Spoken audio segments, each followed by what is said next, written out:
Right, good evening. I'm your chairman this evening. My name is Charles Goodhart, not that it matters. But what is important is that our speaker this evening is Stefan Ingves, governor of the Swedish central bank, the Riksbank, and also the chairman of the Basel Committee. And he's going to be talking on banking supervision, and he's going to be talking about making the financial system safer and more stable. And nobody, I think, in this whole world is more qualified to speak of this subject than Stefan. He first came to real prominence, or at least I came to know of him, when he handled and resolved the Scandinavian banking crisis, particularly in Sweden in 91-92. That led him on to the IMF, where he was involved in dealing with financial crises in 97-98, following which he then came back. He made governor of the Swedish Riksbank, where he has just started, or was reappointed for a second term a couple of years ago. And he is now chairman of the Basel Committee on Banking Supervision. He's been that for several years, which is in charge of trying to set out the international regulatory system so that we don't have as many crises as we've had in the last few years. So you're very privileged to have someone as extraordinarily well qualified to talk on this subject as Stefan. So over to you. Thank you. Thank you for that. Can someone help me? Oh, I'm sorry. I forgot. Sorry, the machinery. I'm increasingly forgetful. After Stefan has spoken, we won't go straight on to questions and answers. There will be a brief response by John Danielsson, the co-director of the Systemic Risk Center. And the Systemic Risk Center has been organizing Stefan's visit here this evening. And so we have to thank them and the British taxpayer for doing this exercise, and excellent use of tax monies, I might say. So, Stefan, sorry to have gone on a little bit longer.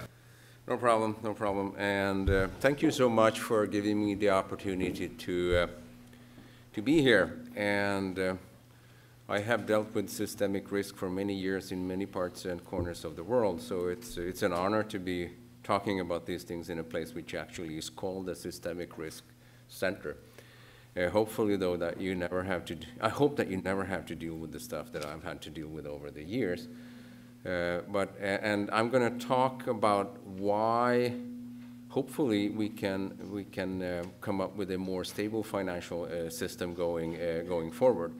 And I'm doing that from a Basel Committee perspective, and the Basel Committee is doing an awful lot of technical work within the field of bank supervision, rules and regulations. A lot of it is actually quite technical. I don't have enough time tonight to go through all the technical details, so I'm not going to deal with the plumbing. But you can ask me questions when I'm through with this on whatever you like, also outside what I happen to talk to you about here. And I'll do my best, despite the multitude of plumbing aspects that go with all of this, that I can show you a kind of broad picture. So I'm going to paint with a very broad brush, and I hope that I can convey to you the key bits and pieces of all of this stuff that the Basel Committee is working on presently, and stuff that the Basel Committee has been working on in the past.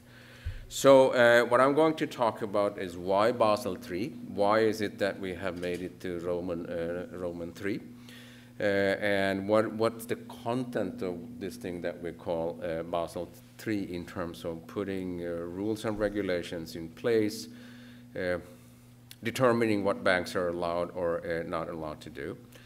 I'm going to go through some of the key accomplishments, some of the things that we have done so far, and I'm also going to comment on the remaining work. And when it comes to remaining work, I do think that this is a type of work that basically never ends. This is like a muddy river that flows and flows, and it's winding and it changes over time, and that's also because banks and banking sectors change over time, and our understanding of what's a good way of regulating banks and what is not such a good way of regulating banks also changes over time. Now, this time around, the starting point is the financial crisis, the one that we ended up with after what we call the Great Moderation. And this is just one way of describing this here in the terms of CDS premia for 5-year U.S. senior unsecured debt for a number of very large internationally active banks. You can show this in many different shapes and form, and at the national level, you can come up with stories that are not that dissimilar in many different ways from many different parts of the world. But basically, the only thing I want to show here is that the whole thing ended up in a huge mess back in 2008, 2009, 10, and then a little bit less than that a few years later. And I think that it's important here that we remind ourselves of the background, what you see up in the left-hand corner, and in the beginning of 2007, because then CDS premia were very, very close to zero. So if you take that as a signal, almost no one expected actually these things to go wrong the way they went wrong. Now, given that this happened, a lot of things went wrong, and then of course when that happens, people sort of feel that, wow, this was bad. Now what do we do so that it doesn't happen again? And that's the perspective I'm using when I'm talking to you tonight, going through some of the things that the Basel Committee has been doing or is doing presently. Now, financial crises, they are costly. You can describe this in many different ways. You can measure the cost of a financial crisis as well in many different ways. And we can argue about how to measure this, so this is just only illustrative. But one way of looking at this is to say that if you end up with a serious financial crisis in one form or the other, it tends to show up in the form of a permanent loss to the GDP. And it seems to be very hard to sort of claw that back in the form of higher growth in the future. You can get back to the old growth rate, but as you can see here, if you look at the difference between the yellow graph and the red graph, and the blue one for that matter, it's very, very hard to do this in such a way that you can claw back the loss of output when you end up with these issues. Here you can see two kings, one in the early 90s, and I ended up being the Director General of the Bank Support Authority, so it was part of my job to sort out that domestic mess. Then you see another one in 07, 08, 09. This time around, it wasn't a problem for us domestically because our banks and our domestic economy was okay, but Iceland went bust, the Baltic countries ran into deep economic difficulties, and a whole bunch of other countries are still struggling, trying to get out of that mess. I'm not going to talk about it at all tonight, but presently, given that our housing market is booming, I hope that I never have to deal with a third kink when it comes to this graph. You can find similar graphs for quite a substantial number of countries, so there's nothing that original about this particular graph. There are similar ones that you can find from many different parts of the world. And that's why we want to avoid particularly a systemic financial crisis as much as we possibly can. Now then, that brings me then to Basel III and what people have been thinking about and what to come up with in order to avoid this happening again. And let me try to convey to you the first part of this, which is really dealing with more and better quality capital as a first step to rebuild confidence. If you look at the graph here and the bars, if you look at this part called Basel II, you can basically focus just on the 2%, which is a core equity tier 1. And in Basel II, banks are allowed to operate with all the way down to 2% core equity tier 1, and then 2% additional tier 1, and then 4% what is called tier 2. Given that tier 2 has to be a multiple of tier 1, I concluded already in the 90s when I was dealing with our banks that when you run into trouble, tier 2 is basically useless. And that is because when there is a lot of uncertainty out there, it's all about equity. And that comes back in one form or the other. Now also keep in mind, if you look at the 2% here on the Basel II on the left-hand side, that here I'm talking about risk-weighted assets. And that's important in this context because risk-weighted assets means that they are always lower than total assets, given that you also take the risk weights into account. And that means that if you were to express the 2% in leverage terms, the leverage ratio will be even lower than 2%. And that means that in this environment, it was possible to run a bank with very, very little equity compared to the overall size of the balance sheet of the bank. Now then, back in 2008, 9, and 10, when these issues were discussed in the Basel Committee, it was very, very clear early on that banks needed better quality capital. And then the name of the game since has been to figure out how to do that. And a substantial part, and the first part of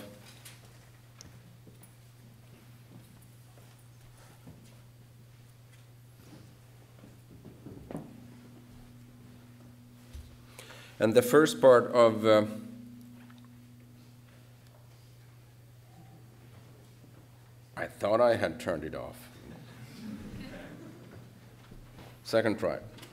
My apologies. So the first part of it was to deal with capital, increasing capital in one form or the other, and that is also what happened. And there was a strong focus on core equity here, what is called core equity tier 1, which is basically equity. And then the minimum requirement was set to 4.5%, and on top of that, there is a capital conservation buffer of 2.5%. That takes you to 7.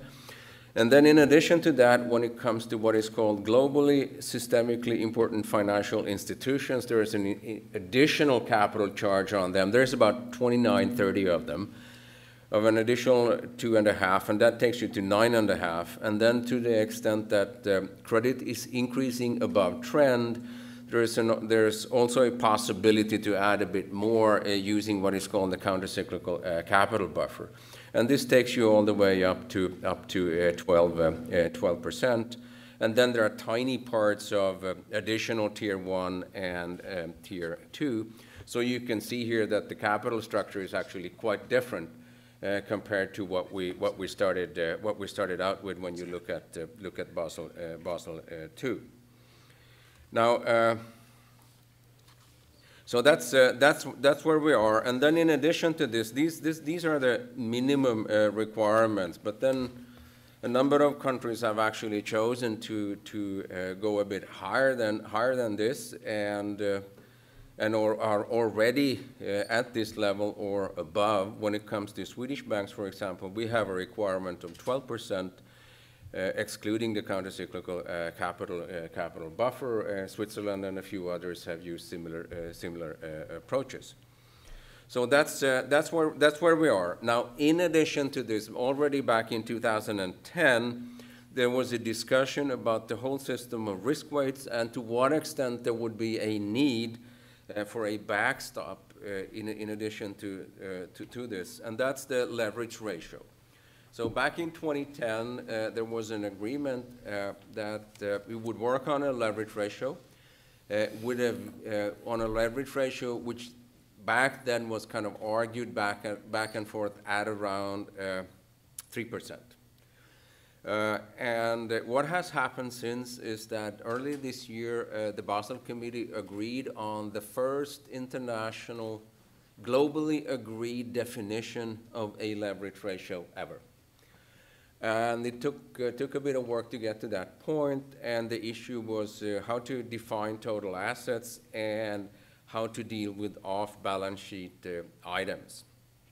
Now, we will presently get back to how to calibrate the leverage ratio, and I think that will happen around, let's say, 2016, 2017, something like that. And as you may be aware, in some countries, take the US, for example, when it comes to their largest banks, I think they have decided on a leverage ratio between in the range of 5 to 6%.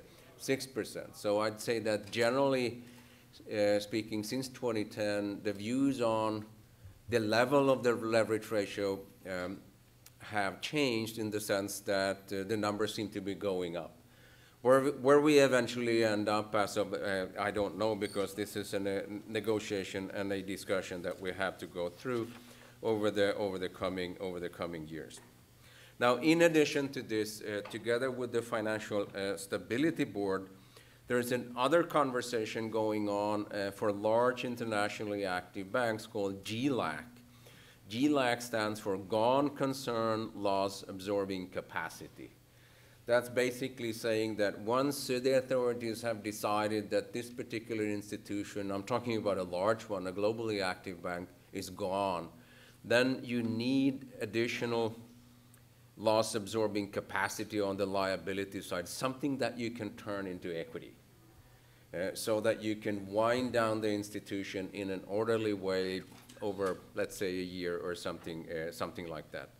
This is a conversation that is going on presently. Where it will take us, I don't know. It will take probably a year, more than that, to come up with a GLaC definition. Another way of looking at GLaC is to say that if you talk about this in the European context, this is really about turning a bail-inable debt into a globally accepted concept. And then when you talk about bail-inable debt, then that of course raises the issue how much of it should you have, what kind of ordering do you use when you burn through the different buffers here, and how technically do you go about doing all of this. GLaC is essentially, or will essentially be designed in such a way that you can wind down a very large bank over time in an orderly way, so that ideally governments don't end up owning the banks. This can be done technically in many different ways. One way of doing it would be to count GLaC in terms of risk-weighted assets. Another way of doing it would be to do it in terms of leverage ratio exposures. And another way of doing it in turn would be to do it with some measure of liabilities. An easy way of thinking about GLaC is to say that it's kind of a type of Tier 2 capital if you go back to Basel II. And that means that if GLaC is added, then you add something more to core equity Tier 1, and that should essentially, hopefully over time, make the whole system safer. Now, in addition to this, the Basel Committee has also set quantitative requirements on liquidity, and there are two parts. There are two parts to that. The first one is this thing called the liquidity coverage ratio, and the liquidity coverage ratio is if you set the details aside, it's a very, very simple measure. It basically says you should have enough money to last you for 30 days. That's the core of the liquidity coverage ratio. And to come up with that kind of a ratio, you need to define high-quality liquid assets. And that's quite complex because people have different views on what a high-quality liquid asset is, and it also differs in different parts of the world. And then you have to make certain assumptions about the net cash flow you have during 30 days.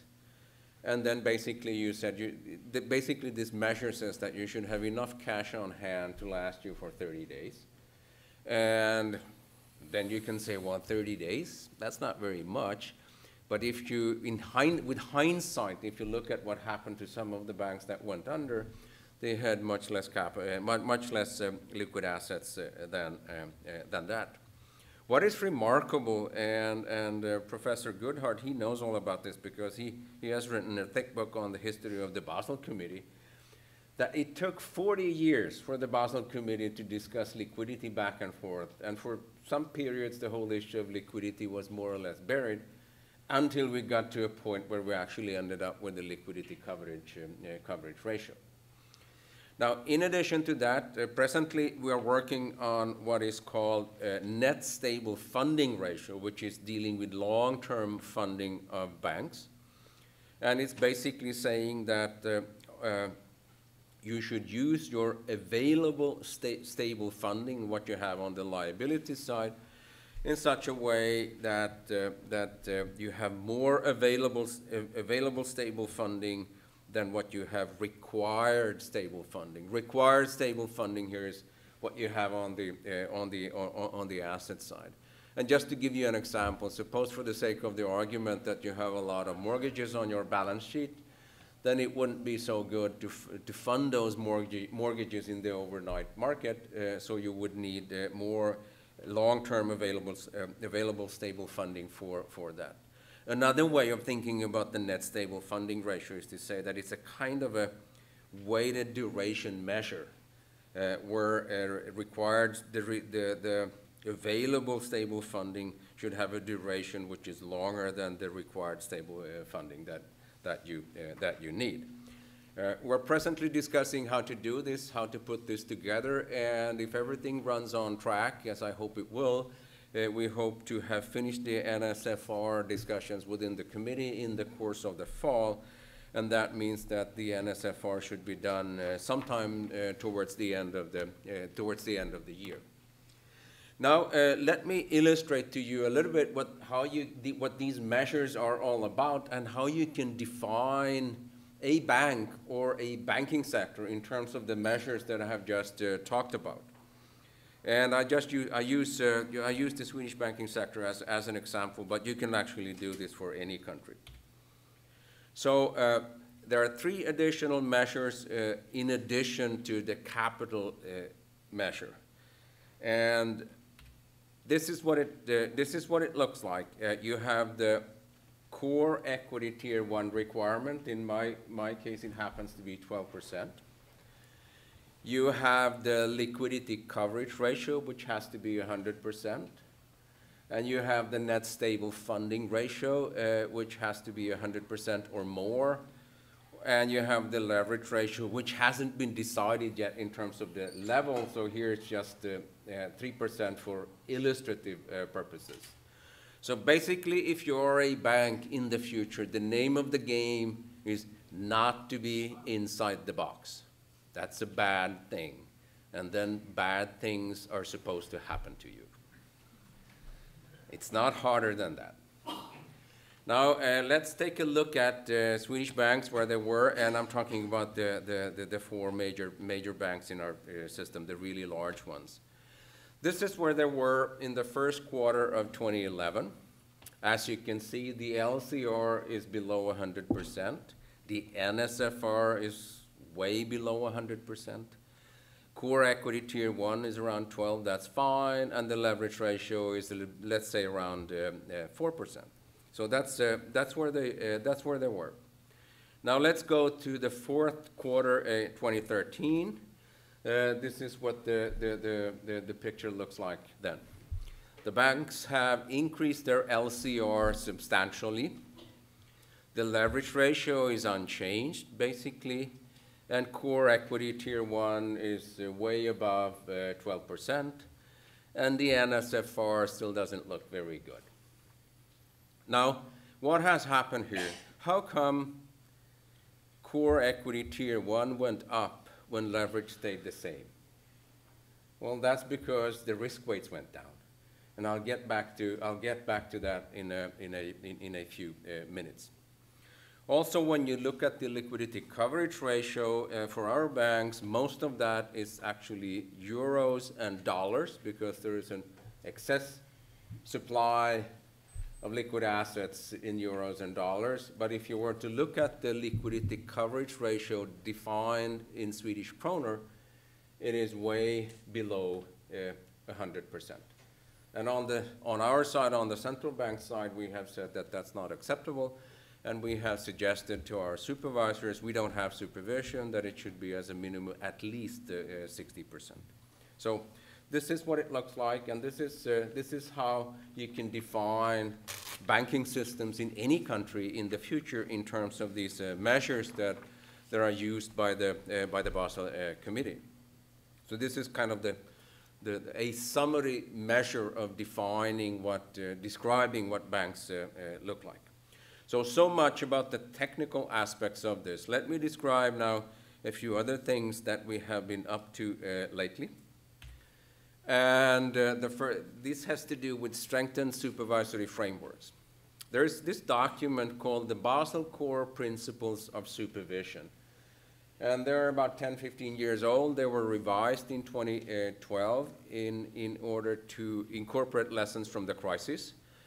And they highlighted the need for greater supervisory intensity and the importance of taking preemptive actions to address systemic risk. Now, preemptive action is easy to say, but very hard to do, because that's the supervisory version of taking away the punch bowl before the party gets going. And that upsets the banks and many others as well. But that is what you need to do in order to make these systems work. In addition to this, we have also published a number of papers on data aggregation principles. And it sounds highly technical. It's quite important because if you have a large bank which is globally active, eventually if things turn sour, you need to understand what positions you have, and then you need to understand what assets and liability you have when you aggregate all of them so that you can fully understand what's going on. We have written and published on supervisory colleges, because the more cross-border banking you have, the more supervisory colleges you end up with, and the more complex they tend to get, which is really an issue in London because you have so many banks there, and in some instances, the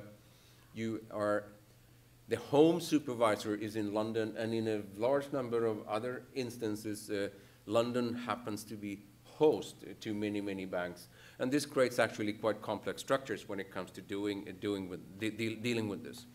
The perennial issue, dealing with weak banks. How do you wind them up? How do you define assets, liabilities? How do you deal with all those issues? And this is basically also equivalent to what is called the asset quality review that's going on in Europe presently. We have written on sound capital planning, forward-looking capital planning in such a way that you don't wake up one morning and find yourself all of a sudden with not enough capital. And on the issue of external and internal audits of banks.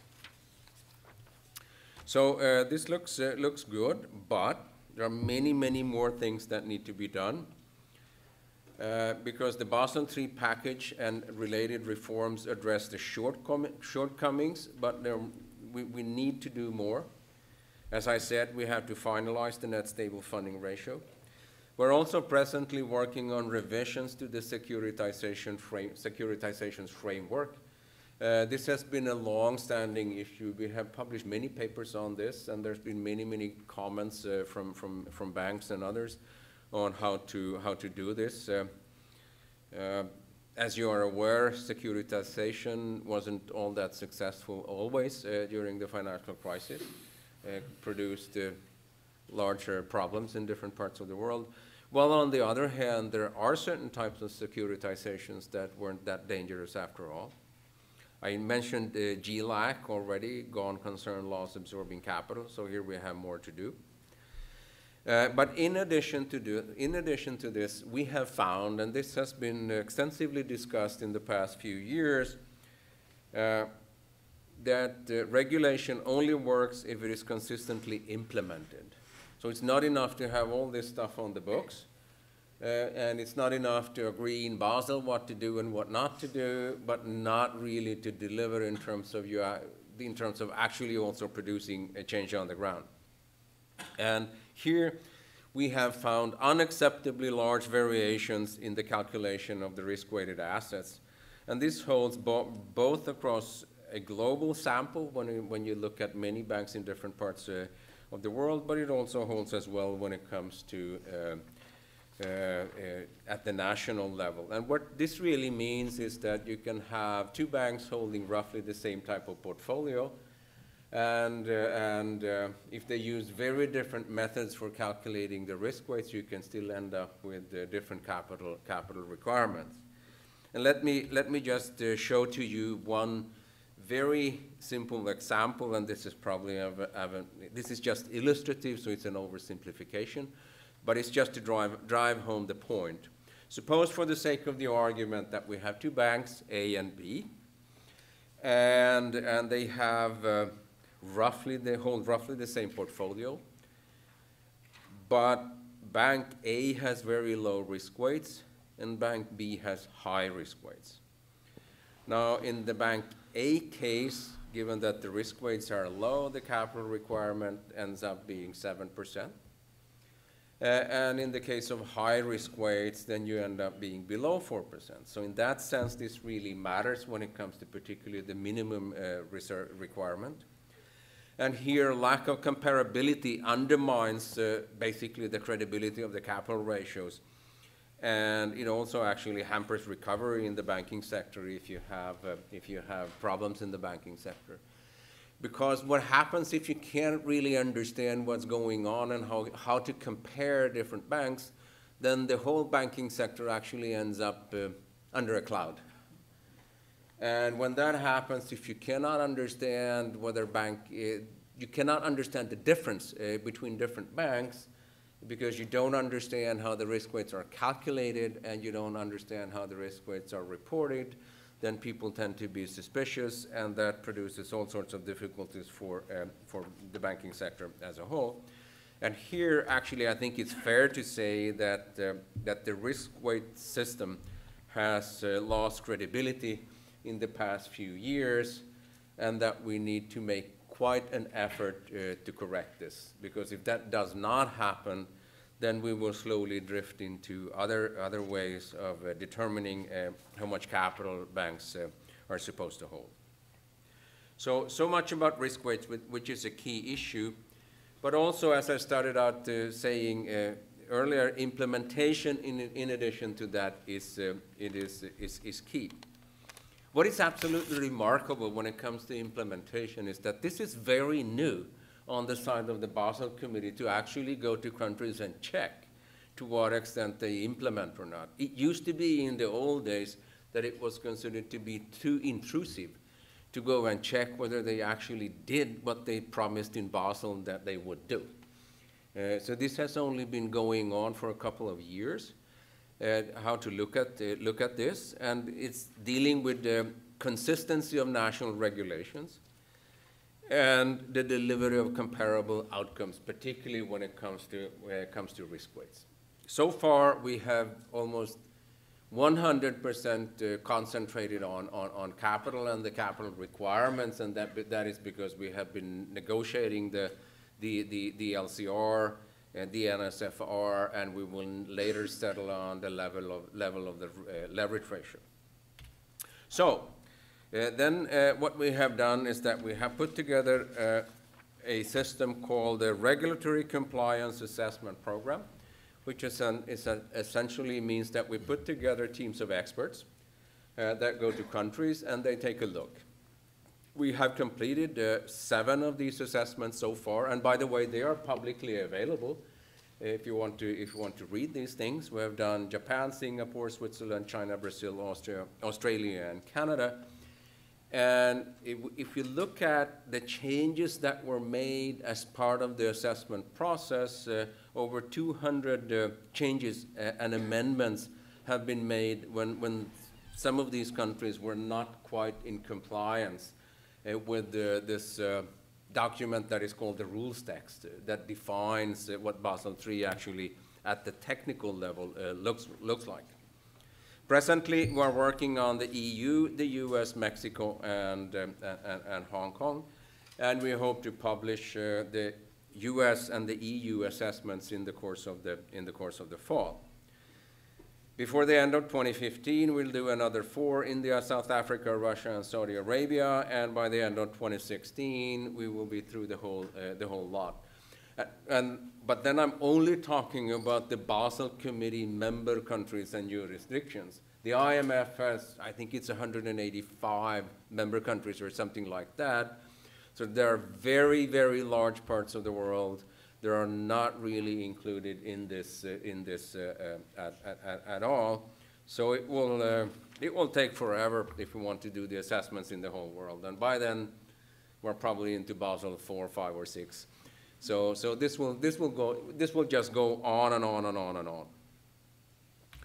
In addition to this, because I also alluded to the work in Basel, similar to a muddy river that flows slowly, once in a while we need to assess the capital framework and its effectiveness against the objectives that we have set for ourselves.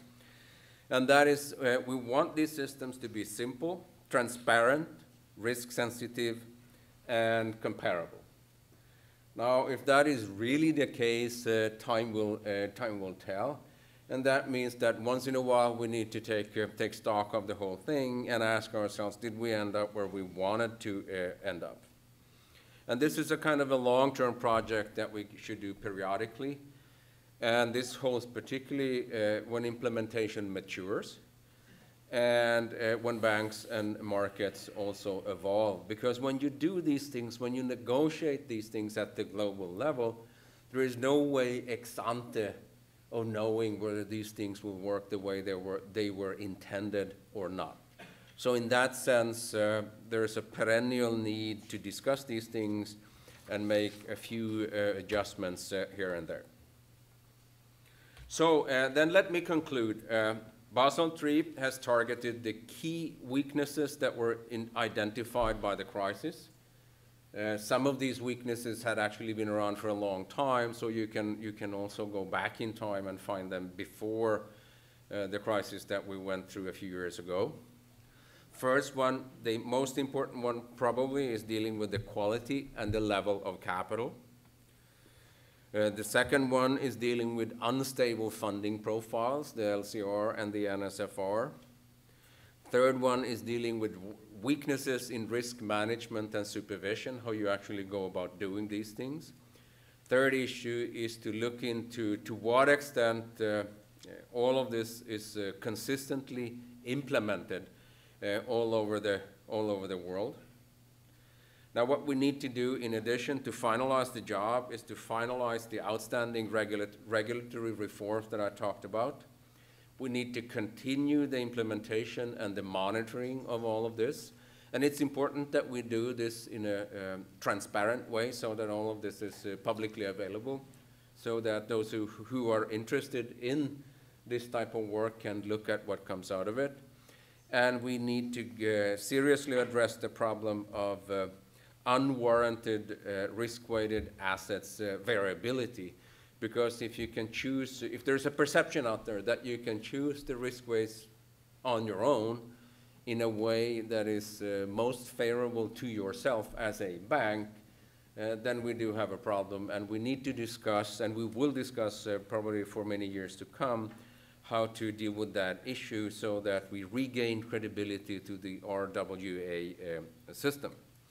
Let me also finally finish with a general reflection of mine, saying that I've talked about various constraints that are imposed on the banks when they run their banking business. What that really means when you talk about this in terms of capital and the other constraints is that there basically is a kind of a trade-off between these constraints. The lower the capital requirement, the higher the likelihood that you add more and more constraints on what banks are allowed or not allowed to do. The higher the capital requirements, then the more liberal you can be when it comes to what banks are allowed or not allowed to do. But how to find a reasonable trade-off, that's not so easy, and that's really for the future. Since when it comes to the LCR, the NSFR, and the leverage ratio, they haven't really been finished yet in the sense that all the banks all over the world have to comply with them. Because there's also an element of gradualism to all of this when the banks have to adjust to this until, let's say, 2018, 2019, 2020. I actually carry with me a PowerPoint slide with all the different implementation dates because I can't remember them myself because there are so many of them. But I'm not going to show that one to you. Thank you.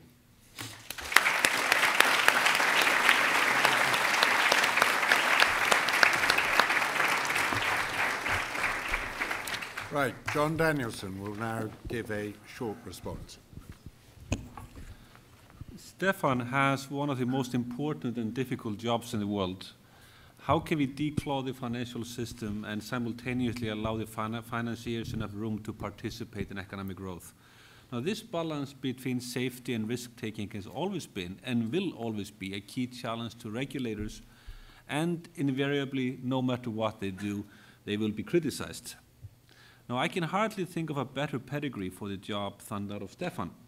He had the oldest central bank in the world, one that easily predates the startup down the road by a good half a century.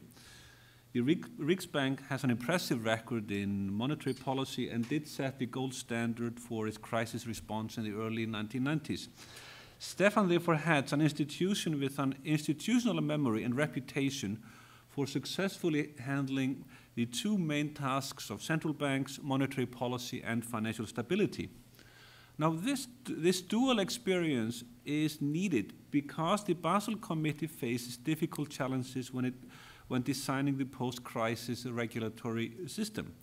The banking system in each country is unique. It reflects the country's economic and political history, and we can see this by looking at the frequency of crises across developing countries. On average, developed countries suffer a banking crisis every 40 years. And Sweden is average in this regard. Some countries are much more crisis-prone. The United Kingdom and United States suffer a crisis every 15 years or so. Now, this means that banking regulations need to be tailored to the unique national characteristics of each country.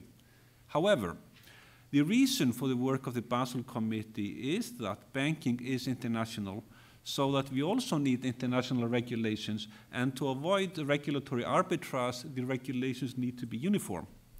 Now, this creates one of the dilemmas that is so common in the world of regulation, and is one of the key reasons why the job of the Basel Committee is so difficult. Now, historically, the committee has had considerable success. A key motivation for Basel I was the heterogeneity in capital regulation in the early 1980s, when Japanese banks had a lot lower capital than banks elsewhere, and therefore could use more leverage to expand, and it seemed at the time they were taking over the world. Not surprisingly, their Western rivals got upset and were lobbying to reduce their capital levels to those of Japan. Basel I was successful in halting this erosion of capital standards worldwide. The question is, will Basel III be seen as similarly successful in meeting the stated objectives? Now, it is a significant improvement over its predecessor. And to me, the biggest improvement is an emphasis on core equity and the introduction of the joint leverage ratios. Now, we still, of course, have disagreements as to the levels of capital, but they reflect the different strengths of the banking system in the various countries and the willingness to consider taxpayers' money as yet another form of bank capital. The introduction of the liquidity requirements Stefan mentioned is welcome, but I sometimes wonder if it wouldn't have been better to learn better the lessons of Basel II capital and minimize the scope for manipulation. I do worry when regulations give birth to new financial practices, as we are now seeing so extensively in the liquidity space. After all, it was capital structure optimization and hybrid instruments that undermined the Basel II ratios. Now, in some places, Basel III is a step backwards, as in how market risk is calculated. Our research at the Systemic Risk Center suggests that under the current proposals, market risk will be measured more inaccurately than in Basel II, and while also giving banks more scope for the manipulation of the measurements. Now, furthermore, the growth in complexity is a worry. The number of pages in Basel I was about 30, and Basel III about 350, and I read them all at the time. Depending on how one counts, Basel III exceeds 500,000 pages. So a number of different working documents that one sort of has to keep track of. And I think very few people will end up reading the whole thing. And on current trend, Basel IV will be at least few thousands, if not more. Now, when this gets translated into national rule books, this number multiplies rapidly. Now, trying to specify regulations on risk-taking in such minute detail might just end up creating a large number of loopholes. I would not be surprised if bankers just read Basel III as a manual for taking risk. Now, there is a concern echoed by an LSE professor in 1945, Friedrich Hayek, who wrote a seminal piece called The Use of Knowledge in Society about why central planning of economies does not work. His point at the time was that it is impossible to aggregate local economic knowledge so that a handful of central planners could efficiently organize the economy. A corollary to Hayek's point is that the regulators cannot sensibly aggregate all the local risk-taking into a set of simple metrics, be they value at risk or risk-weighted assets. It is in risk, I think, where the committee faces a thorny logical problem. If we want regulations to be risk-sensitive, it is illogical for banks to reach different conclusions on the risk of the same portfolio, a point Stefan just mentioned a few minutes ago. It is therefore important that risk be harmonized across banks, and the committee has, in other forums, publicly expressed concerns about exactly this. The problem is that the harmonization of risk forecast methods is strongly pro-cyclical, increasing the frequency and severity of banking crises. Ultimately, the problem with risk-based regulation is that risk cannot be accurately measured. Any firm-wide risk number, such as value at risk, resembles nothing more than a random number. More worryingly, risk that is measured tends to be negatively correlated with the actual underlying non-measurable risk. Therefore, by regulating with risk measures, we create pro-cyclicality. Now, this is a point well made by the former head of the BIS, Andrew Crockett, who said, "The received wisdom is that risk increases in recessions and falls in booms. In contrast, it may be more helpful to think of risk as increasing during upswings as financial imbalances build up and materializing in recessions." Now, my last concern today is about the lack of transparency in the regulatory process. We do not really know who sits at the table, and it seems to be little or no involvement from anybody outside of the regulatory banking complex. While banking regulations affect every part of society, society seems to be given little room to influence the process decided in smoke-filled rooms in Basel. However, it is easy to criticize. The Basel process needs to reconcile very different views and try to create harmonious regulations for very different banking systems. The overall thrust of the process is very positive, and while there are many areas that could be done better, the opposite is true, and the direction is correct. The job of the Basel Committee is important. It is the only game in town, and given all the constraints, we will never get, anyways, what we economists would call optimal regulation. Now, with this, I want to thank Stefan for joining us here tonight. Thank you very much, Stefan.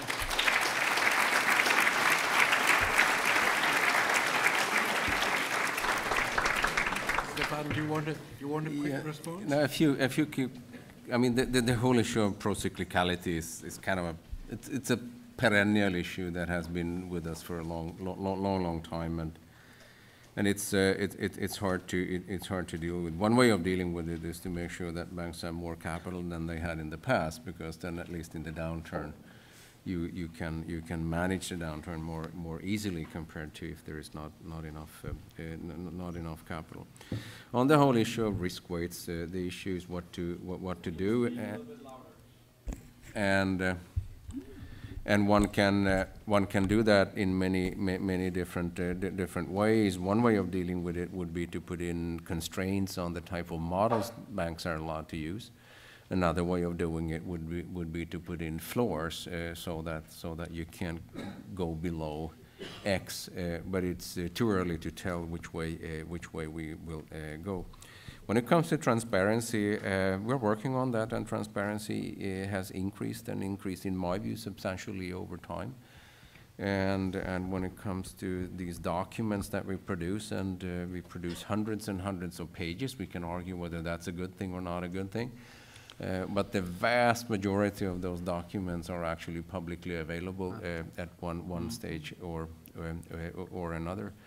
They are not always the clearest of documents that you can find, but sometimes you have to be a bit vague to get to a compromise. Thank you very much. Now we can turn to questions. And while you're all thinking of questions, I've got one in the sense that I'm semi-dying to ask, which is that the criticism that different banks assess RWAs separately in different ways is absolutely just. But an awful lot of the criticism of RWAs or risk weighting is that they are sort of fixed independent of context, and that they were certainly initially fixed with a certain political content. I note particularly the zero risk weighting for all OECD government debt in a world in which certain events of recent years makes that seem to be a bit odd. And the relativity, for example, of the risk weighting of mortgage debt as compared to other lending to the private sector bears much more to a rather arbitrary political choice than to any scientific measurement of what the effective risks to banks historically have been. So that it's not just that banks treat risk weights differently, it's that the initial sort of choice of what the risk weights are and their constancy over time, irrespective of what's going on, strikes observers as rather odd. Well, this is what it took to get to a negotiated solution on how to do this, and that means that there are always elements of, let me call it, national interest in one form or the other, and that produces some oddities, so to speak, from time to time. And it's one issue is the whole issue of sovereigns, which is being discussed today, and it probably will take many years for the committee to look into that issue again. So you have a point in the sense that this is not a 100% pure actuarial approach to risk. There are other elements to it as well, but that's basically what it takes to get to a global agreement. So, questions over, the first one over there. There's a mic coming. Marvelous. Thank you. Governor, when you've completed the huge task of re-regulating the banking system, don't you think that you will shift risky behaviour from the banking system elsewhere into the financial system, what the Governor here, the Bank of England here has called shadow banking? And do you think that's a good thing or a bad thing? And who will go about regulating that shadow banking system when you've finished regulating the banks? Thank you.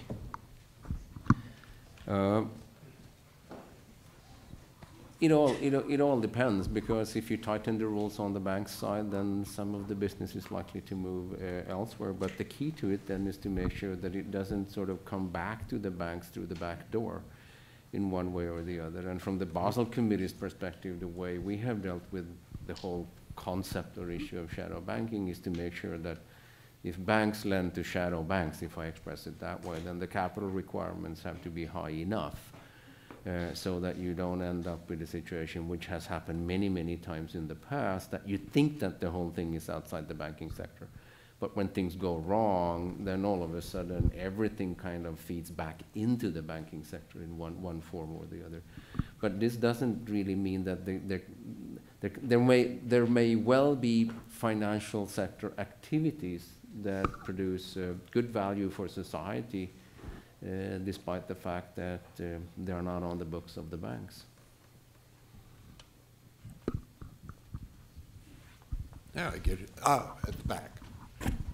Hello, I'd like to have a question about cocoa bonds. As you may know, one way for banks to manage the costs of increased capital ratios is to issue subordinated debt, such as contingent convertible or contingent capital bonds. These innovative new products allow banks to issue debt in a way that can manage their capital ratios. Can you tell us a bit about the Basel Committee's discussions about how cocoa bonds could be included as part of the capital ratio levels, how they came about? No, we're not really discussing including COCOs as part of capital. I mean, the banks usually talk about it that way. COCOs you are supposed to use on top of the capital that you have. You use COCOs to make sure that you never have to deal with the supervisors. Because if you do COCOs as completely a private sector undertaking, then you can put your own capital ratio on whatever level you like. And if you put it high enough, then it ensures that you never have to deal with the supervisors, or at least it takes much, much longer than otherwise. So there are kind of COCOs and COCOs when it comes to how to do this. But this is my view when it comes to how you deal with COCOs. On top of this, and this is where it gets, actually, of course, quite complicated, once we get into the whole issue of GLaC, and that's a few years down the road, that's bail-inable debt in one way or the other, and we'll see how to do this. And essentially, what the whole issue is all about is how to structure the liability side of a bank in a way that makes sense. But I do think, though, what is very, very important here is to stick to the whole concept of core equity tier 1, and COCOs are not core equity tier 1. In the red shirt. Thank you. I was just wondering if I could go back to your comment about core tier 1 equity. From that, what do you think about the EU Commission's decision to water down CRD4 and allow more things to count as equity? I'm thinking of hybrid capital. And what do you think about the issues surrounding double counting? Well, we'll see. As I said, we'll publish the EU Basel III assessment in the course of the fall. So I wouldn't really want to opine on that now. Once the assessment is done, we'll see where they end up. Just in front. Thank you. You mentioned making sure that risks from the shadow banking sector don't flow back into the banking sector. Are you trying to do that also through the net stable funding ratio? No, not really. The NSFR is, just as I said, trying to put a requirement that you have to have a portfolio which is more matched than some of these portfolios used to be in the past. Since the Basel III framework is essentially about risk management and making sure that we don't get the frequency and the depth of crisis we have, do you mind talking for a minute about the experience in Sweden post-crisis, where you have been in various debates with the government, etc., about whether or not there are issues in the Swedish domestic context, etc. So basically, much of that discussion has been over and above the Basel III framework, where the Swedish banks, apart from one parameter, are reasonably compliant. So can you use that as an example to illustrate the limits of what Basel III can achieve and the challenges that supervisors, regulators, and central bankers face over and above that?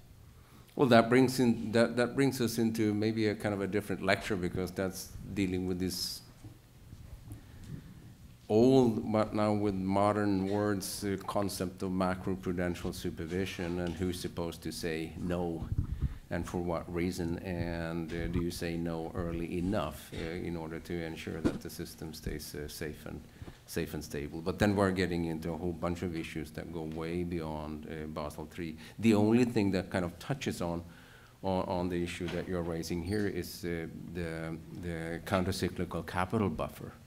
And the countercyclical capital buffer is a nice tool in the sense that it increases the capital that the banks need to hold, but you cannot really, let me put it this way. The countercyclical capital buffer doesn't really work if you want to use it, for example, in order to to avoid households borrowing too much when they do mortgages, and that's because the countercyclical capital buffer will only produce an increase in the mortgage rate of, let's say, 20-25 basis points.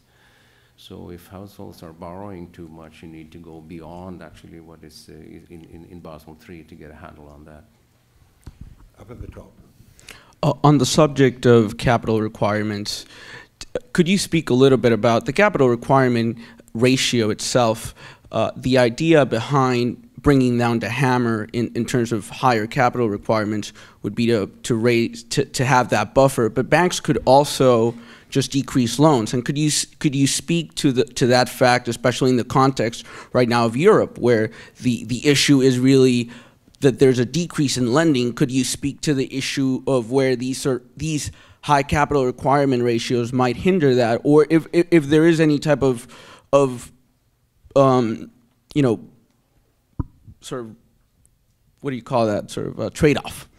Okay, the issue you're raising is really how to get from A to B in an orderly way, and what happens in the economy in the meantime. And in order to deal with that issue, already when Basel III was first announced back in 2010, we talked about very long adjustment periods. So we're talking about 18, 19. And that means that banks have had ample of time to adjust to the new capital ratios. But in addition to that, if you have a problem with capital in the banks, well, then first best is to recapitalize the banks, regardless of Basel III. Yeah. Another up there. Thank you. I've got three quick questions. The first one is, as you stated in your presentation, that the implementation part was a major issue. On the governance part, what has been the progress on your observation about the real implement? Because in the crisis, on the subtler level, it was the governance that caused the whole issue. What has been the progress on that? That's number one. Number two, one of the criticism that Basel III has come is that, I mean, each country are not on the same economic framework. There are many countries which need their priorities on growth, employment, and there, when you are tying up a lot of capital in terms of the Tier 1 capital and then the total capital and in the liquidity maintenance, then it is really keeping a pressure on the growth. It is not supporting that. Try to come to a conclusion. Or yeah, that's it. Yeah. Well, when it comes to implementation, as I tried to show to you, there is an implementation process going on, and it's a transparent process, and it's easier today than in the past to keep track of what countries are actually doing or not doing. When it comes to governance, then that's more dealing with what's in the Basel core principles for supervision and how you run banks. That's not so much dealing with the technicalities of Basel III. And then on the third issue of capital, this is a perennial discussion about the short run versus the long run. And if we look at the numbers, if we look at the capital numbers that we ended up with, if I put it that way, as during Basel II, if you take a longer time perspective, and if I express it in terms of the leverage ratio, the leverage of banks shortly before things started falling apart, it was very, very low in a historic perspective.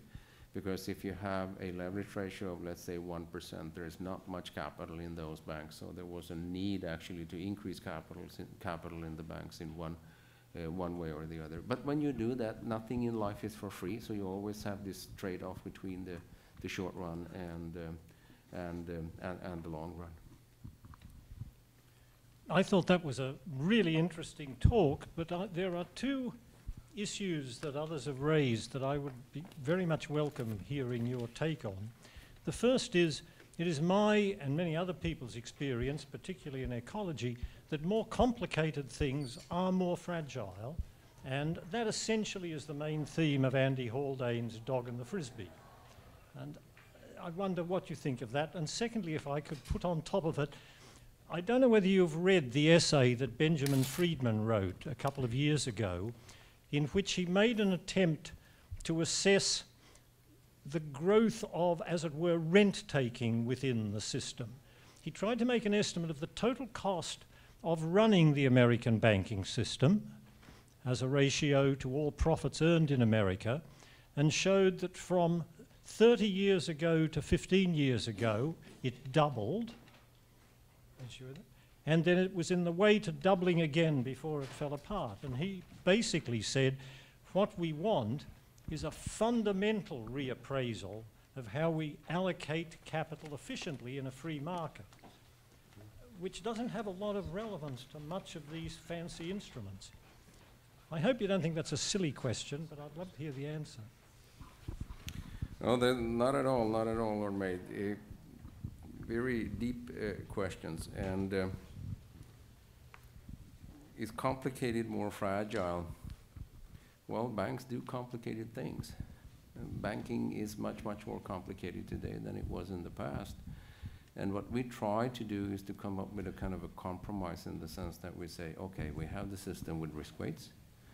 Many parts of that system are quite complicated, particularly when you get into futures, forwards, options, on balance sheet, off balance sheets, derivatives in different shapes and form. But in order to ensure that to buy a bit of insurance, if I express it that way, then we are working, as I explained, towards a system where also there will be a leverage ratio. And a leverage ratio that acts as a backstop. And just for the sake of the argument, let's assume that we get the risk weights totally wrong. Then you still would have a leverage ratio which makes it impossible to expand the balance sheet of a bank indefinitely. Now, the counter argument to using a leverage ratio is to say, well, since the leverage ratio doesn't distinguish between different types of risks, then you can sort of maximize the size of your balance sheet by just running in one direction and ending up holding only one, let's say for the sake of the argument, one type of asset. So both ways of doing it have their pros and cons, and what we try to do is to find a reasonable balance between the two. The other question when it comes to rent seeking in the banking sector, and if there are other ways of finding a model of channeling savings to investments in society, because that's ultimately what that is all about. Well, that's way above the level of the Basel Committee, since we deal with the plumbing in the present state of the world. All right, I'm going to take 3 more questions. 1, 2, and then 3 there. And that's going to be the last question. Hello. You mentioned GLaC and how it might take a year or more to kind of get a global agreement on it. Mark Carney's been quite specific that he wants an agreement by the Brisbane G20 meeting. I think that's October, November. So is he going to sort of have to fly out there empty-handed and tell the leaders he doesn't have anything? No. We're talking, I think, about one and the same thing, because it's one thing to come to an agreement. It's a different thing to do all the technical work so that you actually can implement something. I mean, similarly, when we work within the Basel Committee, we can come to an agreement in broad terms on something, but then it takes a while to actually write up, unfortunately, nowadays, those 500 pages called the rules text. So, and as always, when you do these things, a lot of it, the devil is in the detail. And you have, particularly when you talk about GLaC, for example, then actually the issue is how to define the pecking order when things go badly, and that will require a bit of technical work actually to do that. But first, there is a need for a global agreement at the political level, and if once that's there, then the technicians can deal with the technical aspects of it, so that you can produce something which is technically full. Has Basel III led to an increase in the risk weightings? on SME lending? And related to that, does Basel III lead to a reduction in SME lending, all other things being equal? Well, that I cannot say at this juncture, because then you would have to look at what happens in individual countries. SME lending seems to be a perennial issue. I've been dealing with this as long as I have been dealing with the banking sector, either at the global level or domestically in my own, or in my own country. But it must have been central to the deliberations, surely, of the committee. The whole issue of risk weights is on the table, and we will have to discuss that for many years, because what I have talked about here when it comes to Basel III is really levels of capital, how you define the different buffers, how these different measures that I've talked about relate to each other, and how you put the system together. And that's fairly independent on, let's say, risk weights to particularly SMEs. That's a different type of issue. Yes, hello, John Algar from Euroweek. Governor, I just wanted to follow up on a part of Professor Goodhart's question regarding risk rating of sovereign bonds. I was struck by a comment in your response that the committee's approach is not 100% actuarial, so it's not 100% scientific. So I guess that leads to the question as what you see the committee's principal political obstacles, both at a sovereign and supra-sovereign level, to implementing bank risk weightings towards government bonds that are scientifically optimal?